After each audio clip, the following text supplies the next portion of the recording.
Bro 9 November అంటే ఏంటో తెలుసా? సెప్టెంబర్ 11, 2001 అమెరికా మీద al Qaeda terrorist 4 planes hijack చేశారు. మొదటి plane American airlines flight 11 north టవర్కి 8 గంటల 46 నిమిషాలు ఉదయం స్మార్ట్ ఢీకొట్టింది. జూల్స్ నాడే అనే కెమెరామ్యాన్ ఛాన్స్గా క్యాప్చర్ చేశాడు. లైవ్లో వరల్డ్ షాక్ అయింది. కొద్ది నిమిషాలకే రెండో plane united airlines flight 175 south tower WTC-2కి ఫుల్ స్పీడ్లో క్రాష్. లైవ్ టీవీలో అందరూ చూశారు. ఫైర్ బాల్, బ్లాక్ స్మోక్ స్కైని కవర్ చేసింది. టవర్స్లో థౌజండ్స్ మంది stuck, papers, debris everywhere falling like rain. 9 గంటల 59 నిమిషాల ఉదయంలో సౌత్ టవర్ కలాప్స్.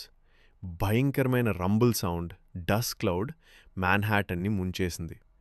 10 గంటల 28 నిమిషాల ఉదయంకి నార్త్ టవర్ కూడా ఫుల్గా కూలిపోయింది. మష్రూమ్ క్లౌడ్ లాంటి స్మోక్ 1000 అడుగులెత్తుకు. టోటల్ 2977 మంది చనిపోయారు. Thousands injured. పెంటగాన్కి కూడా అటాక్. పెన్సిల్వేనియాలో flight 93 crash. Passengers fight back చేశారు. ఈ అటాక్స్ వరల్డ్ పాలిటిక్స్ని ఫరెవర్ చేంజ్ చేశాయి bro. Afghanistan, Iraq war start అయ్యాయి. సెక్యూరిటీ టైట్ అయింది. టెర్రరిజం అనేది గ్లోబల్ ఇష్యూ అయింది. భయంకరం కదా. లైక్ చేసి, షేర్ చేయి, కామెంట్ చేయి, సబ్స్క్రైబ్ కూడా చేయి.